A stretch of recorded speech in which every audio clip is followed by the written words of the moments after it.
जय महाराष्ट्र मित्रांनो, अनुप शिंदे टेक या चॅनलमध्ये तुमचं स्वागत आहे. आजच्या व्हिडिओमध्ये आपण बघणार आहे की एम्बेडेड इंजिनियर किंवा एम्बेडेड सॉफ्टवेअर इंजिनियर कसा थिंक करतो. त्याच्या करिअरमध्ये एखाद्या प्रोजेक्टवर काम करत असताना त्याचं माइंडसेट काय असतं, तो कसा थिंक करतो आणि कसं एक्झिक्यूट करतो प्रोजेक्टला, याच्याबद्दल आपण माहिती घेणार आहोत विथ प्रॅक्टिकल एक्झाम. अजूनपर्यंत तुम्ही ह्या चॅनलला सबस्क्राईब केलं नसेल तर सबस्क्राईब नक्की करा आणि तुमच्या मित्रांसोबत शेअर करा आणि जास्तीत जास्त ह्या व्हिडिओला आपल्या इंजिनिअरिंग मित्रांपर्यंत पोचवा, जेणेकरून त्यांना पण मदत होईल. आपलं कंटेंट जर व्हॅल्युएबल असेल तर त्यांना पण त्याची नक्कीच हेल्प होईल. तर आजच्या व्हिडिओमध्ये आपण बघणार आहोत की मला एका क्लायंटचा प्रोजेक्ट करायचा होता, जो की एकदम सिम्पल प्रोजेक्ट होता. त्याला घेऊन आपण डिस्कशन करणार आहोत आणि त्याच्यामध्ये समजून घेणार आहोत की मी कोणत्या मेथडॉलॉजीने हा प्रोजेक्ट कंप्लीट केला आणि हे जाणून घेणार आहोत की तुम्ही पण कसं या मेथडॉलॉजीचा यूज करू शकता आणि एक सक्सेसफुल प्रोजेक्ट डिलिव्हरी करू शकता. माझ्या करिअरमध्ये एकूणच मी बरेच प्रोजेक्टवर काम केलं, बट हा प्रोजेक्ट पर्टिक्युलरली मी चूज केला आहे कारण का हा छोटा पण आहे, एक्सप्लेन करायला सोपा पण आहे आणि ही टेक्नॉलॉजी ओपन सोर्स आहे. ह्याच्यामध्ये काही हिडन नाही आहे किंवा प्रॉपरायटी जास्त काही नाही आहे, ज्याच्यामध्ये मी तुमच्यासोबत कोड पण शेअर करू शकतो. त्यामुळे आपण हा प्रोजेक्ट ॲज अ एक गायडन्स म्हणून घेऊ शकतो की एखादा प्रोजेक्ट आल्यानंतर एखादी रिक्वायरमेंट आल्यानंतर तुम्ही कशी कंप्लीट करायची. तर जसं मी म्हणलं की क्लायंटला एक रिक्वायरमेंट होती की ज्यांना त्यांच्या मॉड्यूल IoT मॉड्यूलमध्ये GNSS आणि सेल्युलर मॉडेम होतं, जे की त्यांना टेस्ट करायचं होतं. बेसिकली त्यांना GNSSचा परफॉर्मन्स चेक करायचा होता वाईल सेल्युलर मॉडेम सर्व्हरशी कम्युनिकेट करत असताना. आता आपण पूर्ण स्टोरी जाणून घेऊया. जसं माझ्याकडे ही रिक्वायरमेंट आली की मी त्याला कसं एक्झिक्यूट केलं, मी कसं डेटा कलेक्ट केला आणि त्याचं एक प्लॅन बनवला आणि त्याच्यानंतर त्याला एक्झिक्युशन कसं केलं. तर आपण ही कम्प्लिटली झिरोपासून ते एंडपर्यंत आपण ह्याला समजून घ्यायचा प्रयत्न करूया. तर जसं मी म्हणलं, मला क्लायंटची रिक्वायरमेंट आली. मला एवढंच माहिती होतं की त्यांच्याकडे एक IoT मॉड्यूल आहे ज्याच्यामध्ये GNSS आहे आणि सेल्युलर मॉडेम आहे. आता ह्या दोन्ही टेक्नॉलॉजीबद्दल आपण पुढे डिस्कस करणारच आहोत. तर माझा अप्रोच असा असतो की मी 3 स्टेपमध्ये एक्झिक्युशन करतो. फर्स्ट म्हणजे डेटा कलेक्शन करतो, त्याच्यानंतर एक प्लॅन बनवतो आणि त्याच्यानंतर त्याला एक्झिक्यूट करतो किंवा टेस्ट करतो. एक्झिक्यूट आणि टेस्ट सोबतच करतो. आता डेटा कलेक्शन म्हटलं की त्याच्यामध्ये आपण शक्यतो काय बघितलं पाहिजे, तर तुम्हाला जी रिक्वायरमेंट आली त्याचं थरो अंडरस्टँडिंग असलं पाहिजे रिक्वायरमेंटबद्दलचं. त्यानंतर कोणती टेक्नॉलॉजी वापरली, कुठले टूल्स वापरले आहेत, ह्याची इन्फॉर्मेशन तुम्ही कलेक्ट केली पाहिजे. त्यानंतर तुम्ही टेक्निकल डॉक्युमेंट्स असतील तर त्याला रेफर करून त्याची इन्फॉर्मेशन कलेक्ट केली. त्याच्यानंतर एक सिम्पल बेसिक 2 किंवा 3 स्टेपचा एक प्लॅन बनवायचा, ज्याच्यामध्ये तुम्ही डिवाइड करायचं की तुम्ही हे प्लॅन कसं एक्झिक्यूट करणार आहोत. ते आपण पुढे बघूया की कसं ते डिवाइड करायचं. त्यानंतर तिसरी स्टेप म्हणजे एक्झिक्युशनची, ज्याच्यामध्ये तुमच्या प्लॅनवर तुम्ही काम करायचं आणि तुमचा जो काही कोड असेल तो तुम्ही इम्प्लिमेंट करायचा. ज्यामध्ये आपण शक्यतो ट्राय करतो की मॉड्युलरिटी जी आहे ती आपल्याला मेंटेन करायची कोडची. ते आपण कोड बघताना एक्सप्लेन करतच. तर पहिला पॉईंट आहे की इन्फॉर्मेशन कलेक्ट करायची. तर कोणत्या वेळेने तुम्ही इन्फॉर्मेशन कलेक्ट करू शकता, मेन म्हणजे तुमच्या त्या टीममधल्या लोकांशी कम्युनिकेट करायचं, त्यांच्याकडनं जाणून घ्यायचं की नक्की प्रोजेक्ट काय आहे किंवा रिक्वायरमेंट काय आहे किंवा जे काम आहे ते कसं आहे. अजून त्याच्यामध्ये ॲडिशनल इन्फॉर्मेशन असणं कधी पण चांगलं आहे. तुम्ही कम्प्लिटली त्या डिव्हाइसला किंवा त्या प्रॉडक्टला समजून घ्यायचा प्रयत्न करा. त्याची फंक्शनॅलिटी काय आहे ती समजून घ्यायचा प्रयत्न. त्याच्यानंतरनं काय आहे की डॉक्युमेंट्स त्यांच्याकडनं मागून घ्या. ती टेक्नॉलॉजी ओपन सोर्स असेल तर त्याचे ऑनलाईन डॉक्युमेंट्स असतातच इंटरनेटवर, ते डाउनलोड करून ते वाचा. त्याच्यानंतरनं तुमचा एक्झिस्टिंग कोड जर असेल, जर तुम्ही एक्झिस्टिंग कोड बेसवर काम करत असाल तर तो कोड अंडरस्टँड करा, त्याचा फ्लो अंडरस्टँड करा. त्याच्यानंतरनं त्याचं एक सिम्पल डॉक्युमेंट बनवा त्या फ्लोचं आणि फ्लो चार्ट बनवू शकता त्याचा तुम्ही. आणि त्याच्यानंतरनं अजून तुमचे कुठले टूल्स आहेत त्याला समजून घ्या, ते कसे वापरायचे ते समजून घ्या. तर या पद्धतीने तुम्ही डेटा कलेक्ट करू शकता. तर आपल्या या प्रोजेक्टच्या पॉईंट ऑफ व्ह्यूनी जर विचार केला तर मी रिक्वायरमेंट त्यांना असे विचारले की तुमचं ॲक्च्युली प्रॉडक्ट कसं आहे. तर मला जे समजले इन्फॉर्मेशन ते असं होतं की IoT मॉड्यूल आहे, त्याच्यामध्ये GNSS आहे आणि मोडेम आहे, जे नेव्हिगेशनसाठी GNSS वापरलं जातं आणि मोडेम तुमचं सेल्युलर कनेक्टिव्हिटीसाठी, त्याच्या थ्रू ते इंटरनेटला ॲक्सेस करू शकतं. तर त्यांना असं बघायचं होतं की GNSSचा जो परफॉर्मन्स आहे तो सेल्युलर मॉडेम सर्व्हरशी कम्युनिकेट करत असताना तो कसा परफॉर्म करतो. तर मी त्यांच्याकडून डायग्रामॅटिकली अंडरस्टँड करून घेतलं. त्याच्यामध्ये मला असं समजलं की IoT मॉडेलमध्ये एक GNSS चिप आहे जे सिरियल आउटपुट देतं, म्हणजे UARTवर तुमचा सगळा डेटा प्रोव्हाइड करत आहे. आणि त्याच्यानंतरनं एक टेलिट मॉडेम आहे, जे सेल्युलर मॉडेम आहे, तो 2 वे कम्युनिकेशनसाठी वापरला जातो. जे बेसिकली जर मॉडेमवर तुम्हाला डेटा पाहिजे हवा असेल तर तुम्ही त्याला रिक्वेस्ट पाठवायची AT कमांड्सनी, तो तुम्हाला रिस्पॉन्ड करतो. तर अशा पद्धतीने मला कम्युनिकेशनचे वे सापडलं जे की सिरियल कम्युनिकेशन वापरलं जातं ही इन्फॉर्मेशन मला क्लिअर झाली. तर टेक्नॉलॉजी कोणती आहे तर GNSS रिसिव्हर आहे जो U-Blox M10 नावाची चिप आहे ज्याच्याविषयी आपण जाणून घेऊया पुढे जाऊन. त्यानंतर सेल्युलर मोडेम आहे आणि UART वापरलेला आहे कम्युनिकेशनसाठी.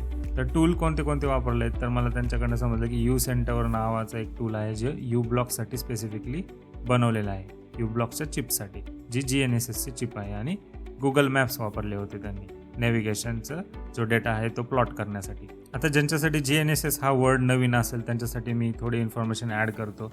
तर GNSS बेसिकली काय आहे तर एक ग्लोबल सॅटेलाईटचं सिस्टम आहे, एक बेसिकली नेटवर्क आहे आपण असं म्हणू शकतो, जे प्रोव्हाइड करतं आपल्याला लोकेशन, टाईम आणि नेव्हिगेशन रिलेटेड इन्फॉर्मेशन. त्याच्यामध्ये बेसिक कंपोनंट कोणते असतात, एक सॅटेलाईट्स असतं, त्यानंतर ग्राउंड स्टेशन असतं आणि रिसिव्हर असतं. ग्राउंड स्टेशन थ्रू सॅटेलाईट्सला कंट्रोल सिग्नल्स पाठवले जातात आणि रिसिव्हर म्हणजे तुमचा मोबाईल फोन किंवा जिथंही GNSSची चिप वापरली आहे तो त्याचा रिसिव्हर झाला.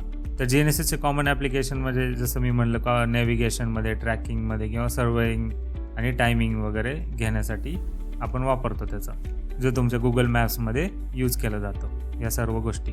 आता GNSS मॉड्यूल काय असतात तर जे प्रीबिल्ड डिव्हायसेस असतात जो सॅटेलाईटचा सिग्नल रिसीव्ह करतात आणि त्याच्यावर प्रोसेस करून तुम्हाला डेटा प्रोव्हाइड करतात. त्याच्यामध्ये कोणते मॅन्युफॅक्चरर आहेत जे GNSS मॉड्यूल बनवतात तर मेन जो सगळ्यात पॉप्युलर आहे तो U-Blox नावाचा आहे.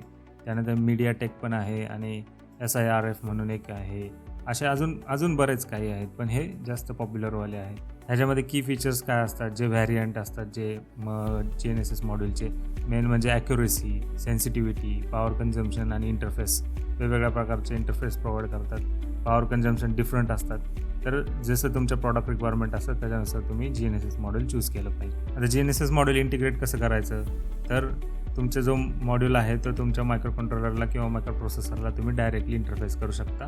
GNSS मॉड्यूल व्हेरियस कम्युनिकेशन प्रोटोकॉलमध्ये अवेलेबल असतो. जो मोस्टली यूज केला जातो तो आहे UART किंवा I2C किंवा SPI. ते इंटिग्रेट करताना मेन म्हणजे त्याला पॉवर सप्लाय प्रॉपरली प्रोव्हाइड केला पाहिजे. त्यानंतर त्याला कॉन्फिगरेशन केलं पाहिजे जे की त्यांच्या प्रत्येक मॉडेलच्या अकॉर्डिंग वेगवेगळं असू शकतं. त्यांच्या डॉक्युमेंट्समध्ये दिलेलं असतं की त्याला कॉन्फिगर कसं करायचं. हे सगळं तुम्ही करेक्ट वेनी केलं तर तुम्हाला GNSS चिप ही डेटा प्रोव्हाइड करायला चालू करेल. आता आपण पर्टिक्युलरली जाणून घेऊया की U-Blox M10 नावाची चिप जी आहे जी ह्या प्रोजेक्टमध्ये वापरली आहे ती कशी फंक्शन करते. तर U-Blox नावाची जी चिप आहे ती त्यांचा प्रोप्रायटरी एक प्रोटोकॉल वापरते ज्याला UBX प्रोटोकॉल म्हणतात, जो UBX फ्रेम्स प्रोव्हाइड करतो. Frame nothing but data. त्याच्यामध्ये काय प्रोव्हाइड केलं जातं तर मेसेज टाईप, कोणत्या टाईपचा हा मेसेज आहे, त्याचा पेलोड म्हणजे त्याची इन्फॉर्मेशन जी तुमच्या सॅटेलाईट इन्फॉर्मेशन किंवा तुमचे नॅव्हिगेशन रिलेटेड इन्फॉर्मेशन असेल. आणि त्यानंतर चेकसम असते जी की बेसिकली एरर करेक्शनसाठी वापरली जाते. तर अशा प्रकारे फ्रेम असती ती फ्रेम बाय फ्रेम डेटा तो आपल्याला प्रोव्हाइड करतो जर त्याला प्रॉपरली कॉन्फिगर केलं असेल तर. फॉर एक्झाम्पल इथं मी सॅम्पल फ्रेम्स दाखवले आहेत की जसं की nav PBT, nav SAT, nav status. तर अशा ह्या 3 प्रकारच्या फ्रेम्स तो ह्या IoT मॉड्यूलमध्ये मला प्रोव्हाइड करत होता. ह्या सॅम्पल फ्रेम्स आहेत. तर ह्या फ्रेममध्ये जसं तुम्ही पहिली फ्रेम बघितली nav PBTमध्ये तुम्हाला लॅट लॉंग, त्यानंतर अल्टिट्यूड, त्यानंतर अजून बऱ्याच प्रकारची इन्फॉर्मेशन तुम्हाला मिळते याची जी की स्ट्रिंग फॉर्मॅटमध्ये असते म्हणजे टेक्स्ट फॉर्मॅटमध्ये मिळते. तसंच नॅव्हिगेशन सॅट म्हणजे nav सॅटची प्रोव्हाइड करते. त्याच्यामध्ये तुम्हाला GNSS ID, SVID, CN0, Doppler वगैरे अशा प्रकारची इन्फॉर्मेशन प्रोव्हाइड करते जी सॅटेलाईट रिलेटेड इन्फॉर्मेशन. आणि nav स्टॅटस तुम्हाला प्रोव्हाइड करते सॅटेलाईट रिलेटेड जे स्टेटस इन्फॉर्मेशन जे GNSS फिक्स झालं, फ्लॅग्स झाले, त्याचे अजून काय दुसरे काही त्याच्या पॅरामीटर्स असतील की नंबर ऑफ SVs किती आहेत वगैरे. तर खाली मी रिक्वायर्ड फ्रेम कोणते पॅरामीटर आहे जे मी क्लायंटला विचारून घेतले की त्यांना कोणते पॅरामीटर ह्यातले पाहिजे आहेत जे की इम्पॉर्टंट आहे त्यांना ॲनालिसिस करण्यासाठी. तर हे सगळे मी पॅरामीटर त्यातनं शॉर्टलिस्ट केलेले आहेत जे की त्यांना बघायचे आहेत. त्याला मी असं सेपरेटली कलरमध्ये लिहून घेतलं. आता या सॅम्पल फ्रेमसोबतच मी अजून एक गोष्ट केली की त्यांच्याकडून U-Center ॲप्लिकेशन कसं यूज केलं जातं ते बघितलं, ते समजून घेतलं. जे की तुम्ही ह्या टूलमध्ये बघू शकता. हे U-Center ॲप्लिकेशन आहे ज्याच्यामध्ये तुम्ही जर राईटली कॉन्फिगर केलं असतील तर तुम्हाला मल्टिपल सॅटेलाईटचा डेटा जे की कॉन्स्टलेशन म्हणतात त्याचा डेटा तुम्हाला इथं बघायला मिळत आहे जो की तुम्हाला ह्या बार फॉर्मॅटमध्ये दिसतोय ज्याला CN0 म्हणतात, जो की कॅरियर टू नॉईज रेशोची व्हॅल्यू असते ती तुम्हाला प्रत्येक इंडिव्हिज्युअल सॅटेलाईटपासून रिसीव्ह होते. तर क्लायंटला CN0 ह्या व्हॅल्यूमध्ये जास्त इंटरेस्ट होता आणि ह्याच्याबरोबर अजून बाकीच्या काही सर्टन गोष्टींमध्ये त्यांना इंटरेस्ट होता. तर हे मी त्यांच्याकडून डेटा कलेक्ट करून घेतला. तसंच या यू सेंटर ॲप्लिकेशनमध्ये तुम्ही कॉन्स्टलेशन कॉन्फिगरेशन पण करू शकता, ज्याच्यामध्ये तुम्ही चूज करू शकता की तुम्ही कोणत्या कॉन्स्टलेशनपासून डेटा रिसीव्ह करायचा आहे. जे की आपण बघितले मग असे फ्रेम्स बघितल्या, जे नॅवसॅट जी फ्रेम होती त्याच्यामध्ये नंबर ऑफ डेटा होता जो वेगवेगळ्या कॉन्स्टलेशनपासून मिळत होता, जो की सेम असतो, म्हणजे पॅरामीटर सेम्स असतात पण व्हॅल्यू डिफरंट असतात. तर तुम्ही बघू शकता इथं आपल्याकडे भरपूर कॉन्फिगरेशनचे ऑप्शन आहे, ज्याच्यामध्ये GPS, SBS, गॅलिलिओ, बेडू, QZSS आणि ग्लोनास वगैरे असे आहे. तर कॉन्स्टलेशन म्हणजे काय ह्याच्याबद्दल पण आपण थोडंसं जाणून घेऊ. तर मगाशी जसं आपण म्हणलं की 3 कंपोनंट असतात मेनली GNSS टेक्नॉलॉजीचे, ते म्हणजे एक सॅटेलाईट, त्यानंतरनं कंट्रोल स्टेशन आणि त्याच्यानंतर रिसिव्हर. तर रिसिव्हर म्हणजे आपण ऑलरेडी बघितलं ती असते GNSSच्या मॉड्यूलची चिप. त्यानंतर कंट्रोल स्टेशन म्हणजे जे तुमचे टॉवर्स असतात जे सॅटेलाईटला कंट्रोल करतात. तिसरा कंपोनंट जो होता सॅटेलाईट्स. तर सॅटेलाईटमध्ये हा पार्ट येतो ज्याला सॅटेलाईट कॉन्स्टलेशन म्हणतात. तर सॅटेलाईट म्हणजे काय सिंगल सॅटेलाईट नसते, कारण का सिंगल सॅटेलाईट वापरून आपण कधी नॅव्हिगेशन करू शकत नाही. मिनिमम तुम्हाला 3 किंवा 4च्या वर सॅटेलाईट्स लागतात तुम्हाला तुमचं कोऑर्डिनेट फाइंड करण्यासाठी, म्हणजे तुमचं नॅव्हिगेशनसाठी. तर सॅटेलाईट कॉन्स्टलेशन म्हणजे काय असतं, तर ग्रुप ऑफ आर्टिफिशियल सॅटेलाईट असतात, ते work together as a system करतात. म्हणजे तुमचं जसं कम्प्युटर नेटवर्क असतं किंवा इंटरनेट हे पण एक नेटवर्क आहे, तसंच एक सॅटेलाईटचं नेटवर्क असतं. म्हणजे नंबर ऑफ सॅटेलाईट अर्थला रोटेट करत असतात आणि त्या सॅटेलाईट्स एकमेकाशी कम्युनिकेट पण करत असतात, त्याचसोबत ते रिसिव्हरशी पण कम्युनिकेट करू शकतात आणि कंट्रोल टॉवरशी, आणि हे सगळं सिंकमध्ये वर्कआउट होतं. तर त्यांचं मुख्य काम काय असतं, तर ग्लोबल कम्युनिकेशनसाठी तुमचा इंटरनेट ॲक्सेस तुम्हाला मिळतो रिमोट एरियामध्ये. त्यानंतर मेन जे असतं नेव्हिगेशनसाठी, जसं GPS सिस्टम झाली, त्यानंतर अर्थ ऑब्झर्वेशनसाठी वापरल्या जातात. म्हणजे सेम सॅटेलाईट तुम्ही मल्टीपर्पजली वापरू शकता. तर त्यातल्या नेव्हिगेशन ह्या सर्व्हिसेससाठी जर आपण पर्टिक्युलरली बघितलं तर आपल्याला किती ऑपरेटर्स आहेत, तर आपल्याला बेडू आहे, गॅलिलिओ आहे, GPS आहे, ग्लोनस आहे, नॅविक आहे आणि QZSS आहे. तर तुम्हाला आता इथं लक्षात आलं असेल, GPS ही काही टेक्नॉलॉजी नाही आहे. GPS हे एक पार्ट ऑफ कॉन्स्टलेशन आहे. म्हणजे GPS आपण ज्याला म्हणतो की GPS आहे नॅव्हिगेशनसाठी, GPS ऑन करा, GPS ऑफ करा. तर GPS हे फक्त एक कॉन्स्टलेशन आहे, जे की GNSS ह्या टेक्नॉलॉजीच्या अंडर येतं. पण आपण GPSलाच नॅव्हिगेशनच्या अल्टरनेट वर्ड म्हणून वापरायला चालू केलेलं आहे, जसं की आपण टूथपेस्टला कोलगेट म्हणून वापरतो तसंच. पण ॲक्च्युली टेक्नॉलॉजीचं नाव GNSS आहे, ना की GPS. तर ही प्रत्येक कॉन्स्टलेशन कुठल्या ना कुठल्या कंट्रीनी इन्स्टॉल केलेलं आहे. जसं की बेडू ही चायनाची आहे. तर बेडू कॉन्स्टलेशन ह्याच्यामध्ये बरेचसे सॅटेलाईट जे तुम्ही इथं बघू शकता की नंबर ऑफ सॅटेलाईट किती सोडलेत त्यांनी स्पेसमध्ये, तर हे सगळे चायना ओन करतं. बट प्रोव्हाइड करताना कव्हरेज जे प्रोव्हाइड करतं ते ग्लोबली प्रोव्हाइड करतं. त्यानंतर तुम्ही जी गॅलिलिओ बघितलं ते युरोपियन आहे. त्यानंतर GPS आहे, हे व्हायचं कारण ते आहे की ती सगळ्यात जुनं आणि USनी सोडलेलं किंवा इन्स्टॉल केलेलं एक सॅटेलाईट कॉन्स्टलेशन आहे. ग्लोनस हे तुमचं रशियाचं आहे. नॅविक जे तुम्हाला ऑलरेडी माहिती असेल आपल्या इस्रोचं आहे भारताचं. त्याच्यानंतर QZSS हे जपानचं आहे. तर अशा ह्या सगळ्या ग्रुप ऑफ सॅटेलाईट्सचा यूज करून आपला जो रिसिव्हर असतो तो डेटा कलेक्ट करत असतो.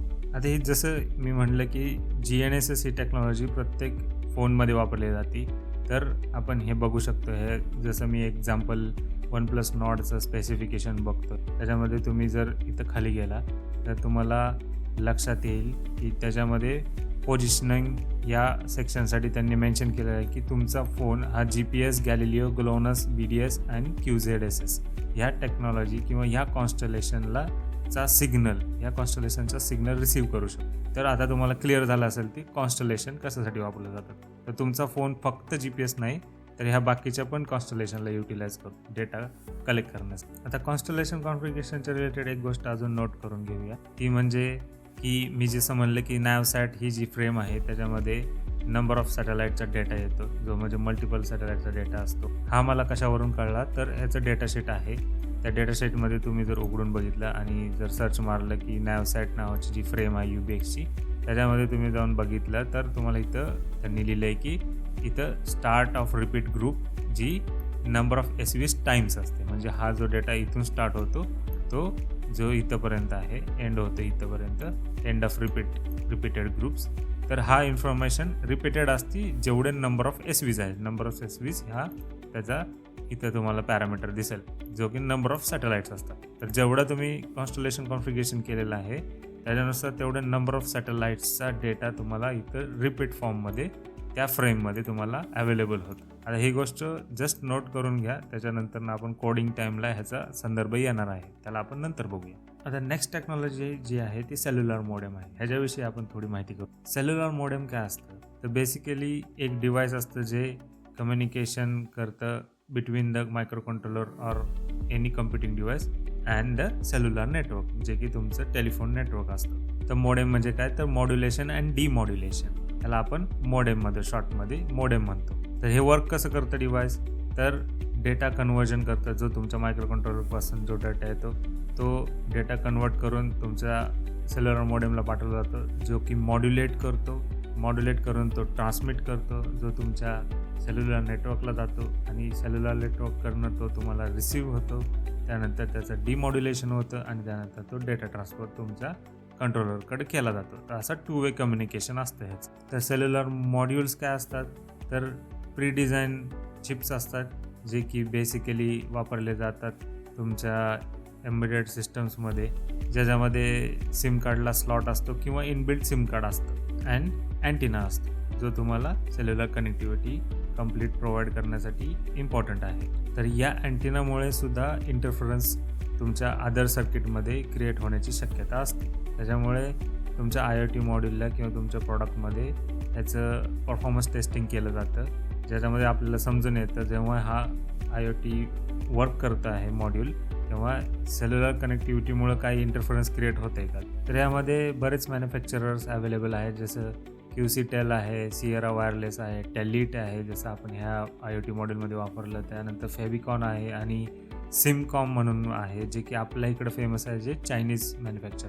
SIM 900 किंवा SIM 300 असे मॉड्यूलचे नावं आहेत आपल्या इथं, जो इंडियामध्ये अवेलेबल आहे. याला इंटिग्रेट कसं करायचं, तर तुमच्या मायक्रो कंट्रोलरला किंवा मायक्रो प्रोसेसरला तुम्हाला इंटरफेस करता येतं ह्याला युजिंग सिरियल कम्युनिकेशन, आणि मोस्टली AT कमांड्स वापरले जातात, जे त्याला कॉन्फिगर करण्यासाठी आणि डेटा रिसीव्ह करण्यासाठी वापरले जातात. त्यानंतर तुम्ही त्याला प्रॉपरली पॉवर दिली पाहिजे.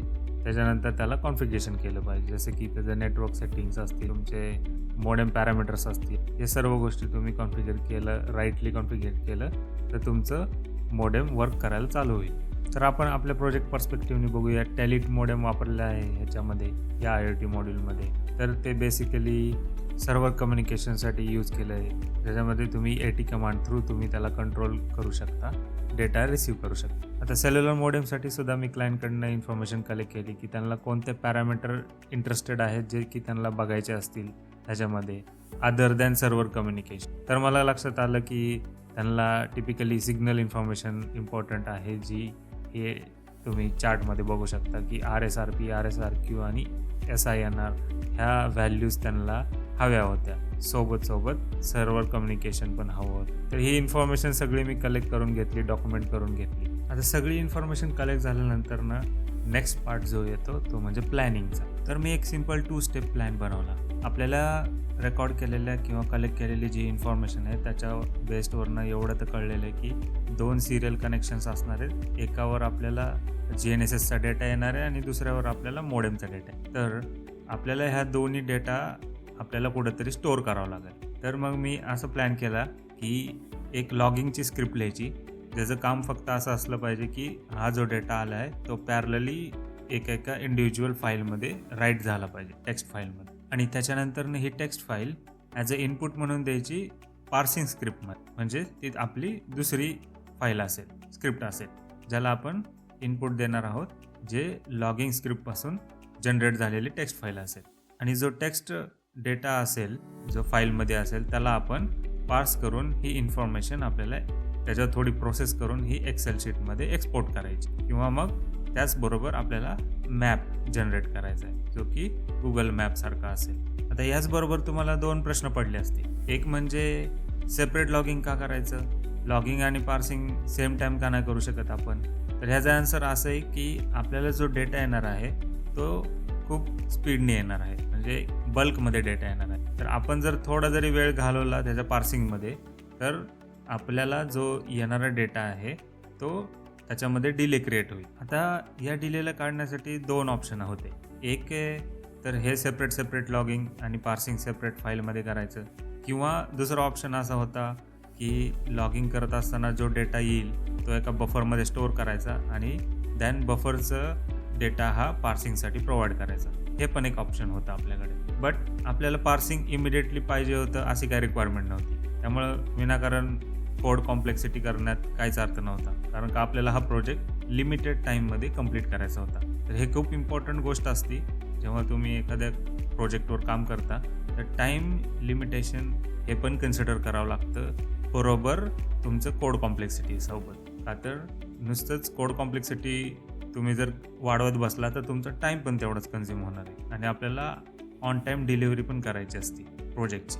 तर अशा सगळ्या गोष्टींचा विचार करावा लागतो. आता दुसरा प्रश्न तुम्हाला पडला असेल की जर कोड लॉगिंग आणि पार्सिंगचा सेपरेट फाईलमध्ये का लिहायचा? एकाच फाईलमध्ये पण लिहू शकत होतो. भले तुम्ही तो नंतर एक्झिक्यूट करा, पण एकाच फाईलमध्ये पण लिहू शकत होतो. बट त्याचा आन्सर असा आहे की हे दोन्हीचे कोड जे मला अंदाज होता आधीपासनं विथ प्रिव्हियस एक्सपिरियन्स की खूप मोठा झाला असता आणि आपली फाईल पण खूप मोठी झाली असती, जी की रीडेबल नव्हती. म्हणजे त्याला जर एखाद्या नवीन डेव्हलपरने बघितलं तर एवढा मोठा कोड अंडरस्टँड करण्यात त्याला खूप वेळ जाईल.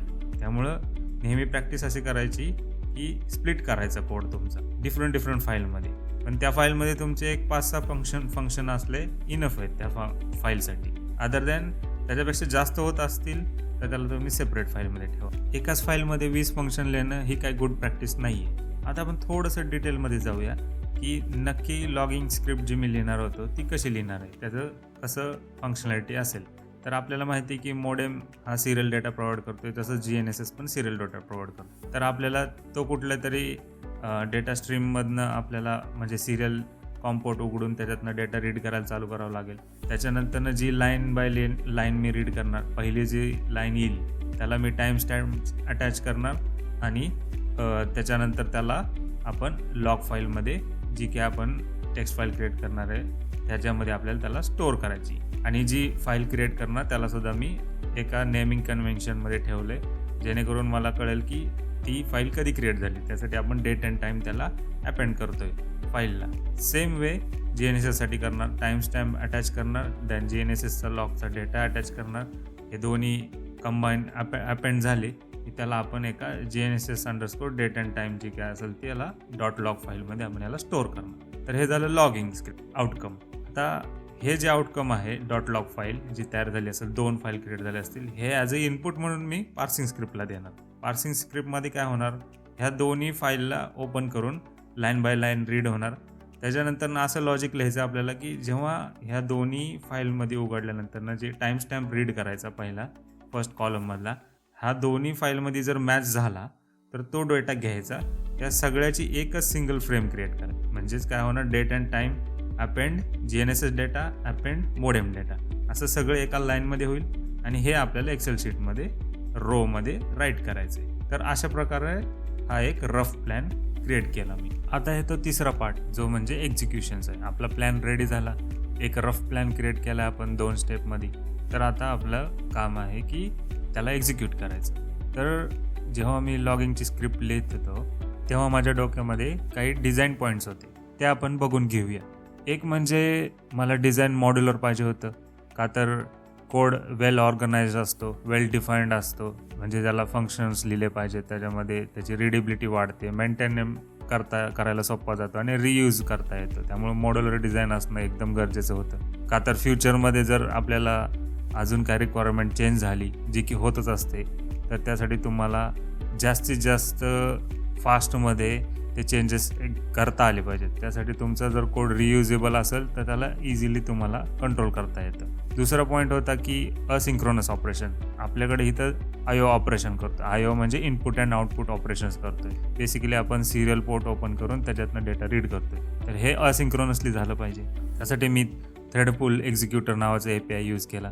त्यानंतरनं त्याच्यामध्ये काय होतं की GNSS आणि जो मोडेम आहे त्याचं कॉन्करंटली रनिंग होतं, परफॉर्मन्स इम्प्रूव्ह होतं ह्याच्यामुळे.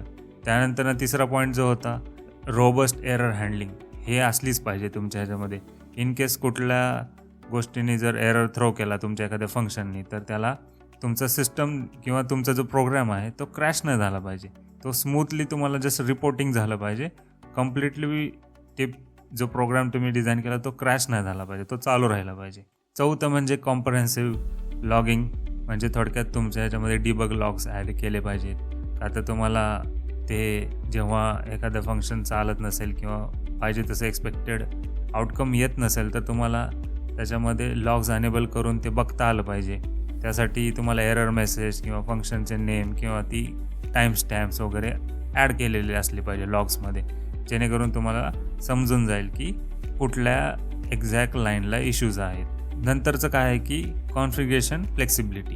ह्याच्यामध्ये असं होतं की आपल्याला रिक्वायरमेंट जी होती त्यांना वेगवेगळे ऑप्शन्स पाहिजे होते. जसं की इंडिव्हिज्युअली GNSSच फक्त लॉगिंग करायचे किंवा इंडिव्हिज्युअली मोडेमच लॉगिंग करायचे किंवा दोन्ही करायचे.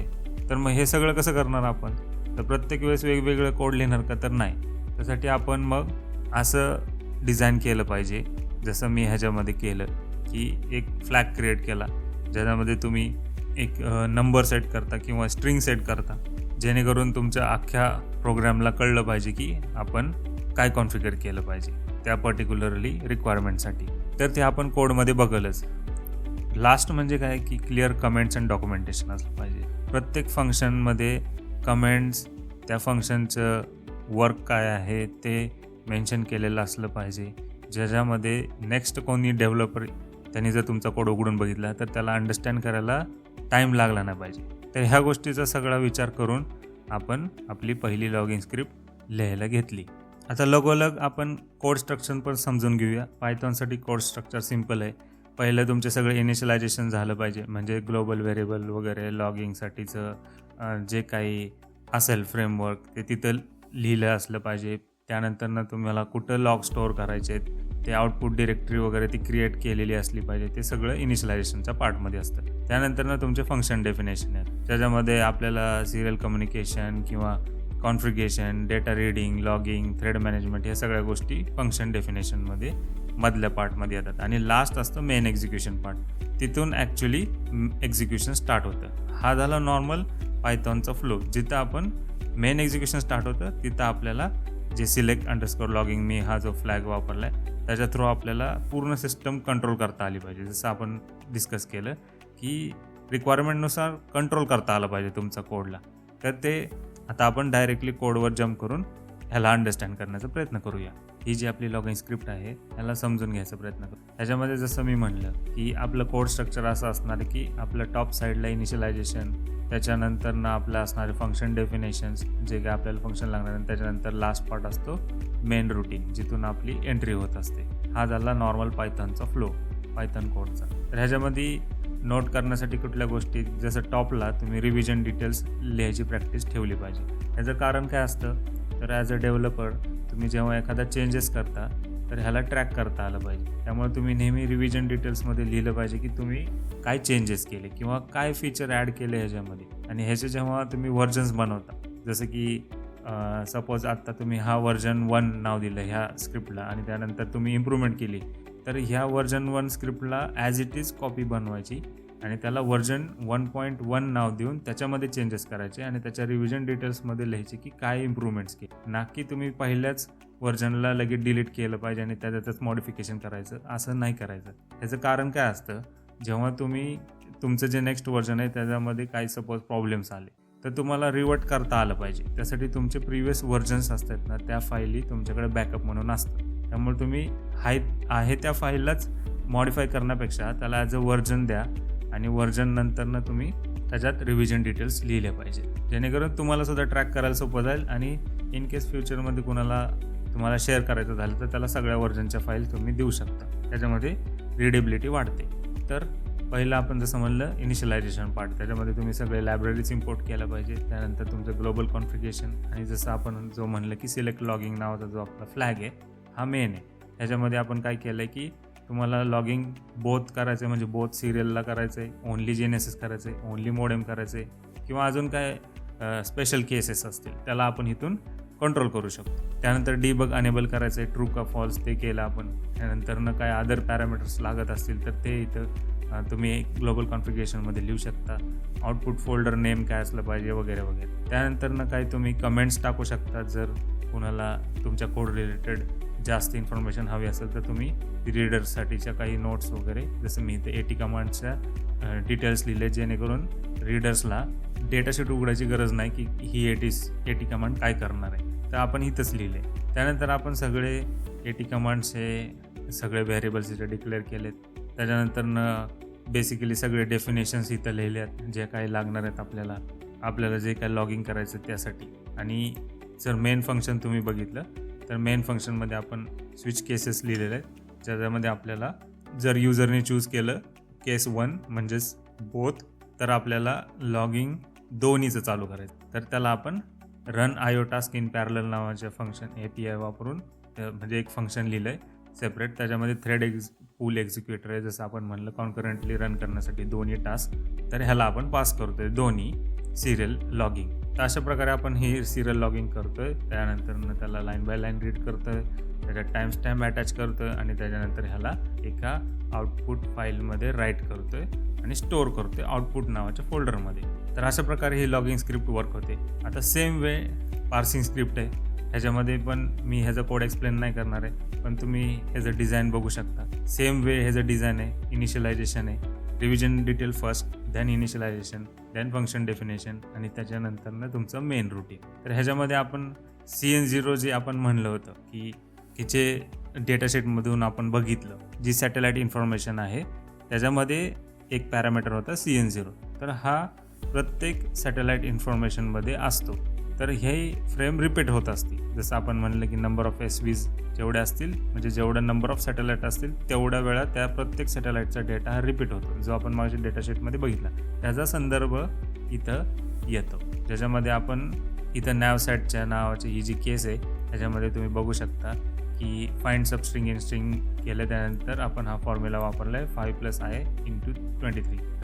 23 काय आहे, तर प्रत्येक सॅटेलाईटसाठी 23 पॅरामीटरची एक फ्रेम आहे जी रिपीट होती आहे कंटिन्युअसली. हे मला कसं कळलं, तर जेव्हा मी रॉ डेटा लॉगिंग केलं त्याच्यानंतर मी बघितलं त्याच्यामध्ये की पहिल्या 5 पॅरामीटर हे एक कॉमन आहेत. त्याच्यानंतरनं 23 पॅरामीटर्स हे रिपीट होत आहेत प्रत्येक सॅटेलाईटसाठी, जसं GPS झालं, SBS झालं, गॅलिलिओ झालं, बेडू झालं, ग्लोनास वगैरे असे ह्याच्यासाठी. तर आपण ह्याला फॉर लूपमध्ये बघितलं. ते कुठून कळतं आपल्याला, फॉर लूपमध्ये का लिहिलं हे नंबर ऑफ SV, तर तेवढ्या सॅटेलाईट्स आपल्याला डेटा प्रोव्हाइड करतात, म्हणून आपण त्याला रेंजमध्ये म्हणजे रेंजमध्ये मेन्शन केलं की नंबर ऑफ SV जेवढे असतील तेवढ्या वेळा तू लूपमध्ये फिरून प्रत्येक सेपरेटली सॅटेलाईटचा डेटा कलेक्ट कर आणि त्याला स्टोअर कर. तर अशा प्रकारे आपण डेटाशीट वाचून ही इन्फॉर्मेशन शोधली आणि त्याचं युटिलायझेशन आपण आपल्या कोडमध्ये केलं. त्यामुळे डेटाशीट रीड करणं जास्त इम्पॉर्टंट असतं जेव्हा तुम्हाला एखादा कोड डिझाईन करायचा असेल तेव्हा. आता या कोडच्या डिटेलमध्ये मी जाणार नाही, कारण का आपले सगळे व्ह्यूवर्स हे पायथॉनमध्ये कोडिंग करत नाही, किंवा काही जणांना एवढं ॲडव्हान्स लेवलचं कोडिंग आत्ता सध्या गरजेचं वाटत नसेल, म्हणून आपण जास्त कोड सांगणार नाही. पण हा कोडची लिंक मी डिस्क्रिप्शनमध्ये देईल. त्याच्यामध्ये तुम्हाला जर कोणाला इंटरेस्ट असेल तर तुम्ही डाउनलोड करून अंडरस्टँड करा. अंडरस्टँड नाही झाला, काही क्वेश्चन असेल तर कमेंट करा, किंवा मी माझा ईमेल ID प्रोव्हाइड करतो डिस्क्रिप्शनमध्ये, त्याच्यावर तुम्ही डायरेक्टली मेल करू शकता. ह्या संदर्भात कुठले क्वेश्चन विचारायचे असतील किंवा अजून कुठल्या संदर्भात क्वेश्चन विचारायचे असतील तुम्ही माझ्याशी कॉन्टॅक्ट करू शकता. आता आपण बघूया डायरेक्टली की टेकअवेज काय आहेत डेव्हलपरसाठी. या सगळ्यातनं आपल्याला काय कळलं की प्रोग्रॅमिंग जो कुठला तुमचा प्रोजेक्ट तुम्ही डिझाईन कराल तो कसा असला पाहिजे, तर तो शक्यतो मॉड्युलराइज असला पाहिजे. म्हणजे जसं आपण बघितलं की तुम्ही जे कॉम्प्लेक्स टास्क असतात त्याला स्मॉलर फंक्शन्समध्ये डिवाइड केलं पाहिजे, जे की मॅनेजेबल असले पाहिजेत. त्यानंतरनं तुम्ही असिंक्रोनस प्रोग्रामिंगचा जास्तीत जास्त वापर केला पाहिजे, ज्याच्यामध्ये काय होतं की आपल्याला परफॉर्मन्स इम्प्रूव्ह होतो. त्यानंतरनं तुमचं रोबस्ट एरर हँडलिंग तुम्ही वापरलं पाहिजे, आणि लॉगिंग टेक्निक्स तुम्ही त्याच्यामध्ये ॲड केल्या पाहिजे, लॉगिंग फ्रेमवर्क, जेणेकरून फ्युचरमध्ये त्याला डिबगिंग करण्यासाठी सोपं जाईल किंवा त्याचा परफॉर्मन्स मॉनिटर करण्यासाठी पण हेल्प होईल. त्याच्यानंतरनं काय आहे की तुमचा कोड कॉन्फिगरेबल असला पाहिजे, फ्लेक्सिबिलिटी असली पाहिजे तुमच्या कोडमध्ये. आपण जे लॉगिंगसाठी सिलेक्ट लॉगिंग जे केलं पॅरामीटर, त्याच्या थ्रू तुमची अख्खी सिस्टम बिहेवियर चेंज होती. जर मी दोन्ही ॲट अ टाईम मला लॉगिंग स्टार्ट केलं GNSSसाठी आणि मोडेमसाठी, तर तर काही सर्टन फंक्शनच फक्त कॉल होतात त्याच वेळेस. आता जर युजरनी सिलेक्ट केलं की मला फक्त GNSS पाहिजे, तर काही सर्टन फंक्शन कॉल होतात, सगळे नाहीत कॉल होत. तर हे फ्लो जो आहे हा सिस्टम बिहेवियर म्हणतात त्याला. ती सिस्टम बिहेवियर कंट्रोलेबल असली पाहिजे किंवा ती फ्लेक्सिबल असली पाहिजे, अशी की जी युजरनी सांगेल तसं वर्क करता आली पाहिजे. त्यासाठी असं नाही झालं पाहिजे की तुम्ही सगळा कोड जर एकत्र लिहिला असता एकाच फंक्शनमध्ये, तर तुम्हाला हा कंट्रोल देणं अवघड झालं असतं. आणि लास्ट म्हणजे clear and concise comments add केल्या पाहिजे, जेणेकरून ज्याला कोणाला कोड वाचायचा असेल अदर दॅन यू, त्यांना ते वाचता आला पाहिजे, कोड समजला पाहिजे. या सगळ्या गोष्टी तुम्ही कन्सिडर केला पाहिजे ॲज अ डेव्हलपर म्हणून. तर हे सगळं डेव्हलप केल्यानंतर मी त्याला टेस्ट केलं, त्याच्यानंतर काही रिझल्ट्स कलेक्ट केले, त्याचे चार्ट्स प्लॉट केले, कारण का एक्सेल शीटमध्ये जो डेटा आला होता तो ह्यूज होता, thousands of data points create झाले होते. त्याच्यापासून चार्ट्स केले, त्याच्यानंतर ते क्लायंटला दाखवले, क्लायंटला ते पटले पण, आणि त्याच्यानंतर ना आपण या सगळे डॉक्युमेंटेशन वगैरे व्यवस्थित करून त्यांना तो सगळा प्रोजेक्ट डिलिव्हर केला. तर अशी ही स्टोरी होती, स्टार्ट टू एंड आपण बघितली की रिक्वायरमेंट आल्यापासून ते डिलिव्हरीपर्यंत आपण त्याला कसं एक्झिक्यूट केलं. तर हे ॲज अ तुम्ही टेम्पलेट म्हणून पण वापरू शकता. ह्याच्यामध्ये तुम्हाला काही क्वेश्चन असेल तर तुम्ही मला ईमेलवर जरूर कळवा किंवा कमेंटमध्ये तुम्ही कळवा. मी त्या सगळ्या क्वेश्चनचा आन्सर द्यायचा प्रयत्न करेल. आता हा व्हिडिओ तुम्हाला जर आवडला असेल तर याला शेअर करा, सबस्क्राईब करा, लाईक करा, तुमच्या इंजिनिअरिंग मित्रांपर्यंत पोचवा, जेणेकरून आपल्याला जास्तीत जास्त इंजिनिअरिंग मित्रांना मदत करता येईल. तुम्हाला प्रॅक्टिकल नॉलेज देणं हाच माझा एकमेव उद्देश आहे, जेणेकरून तुम्ही जेव्हा फ्युचरमध्ये तुमचं करिअर करून तुम्ही जॉबला लागाल तर तुम्हाला ह्या सगळ्या गोष्टींचा फायदा होत राहील. तर भेटूया आपण पुढच्या व्हिडिओमध्ये. धन्यवाद.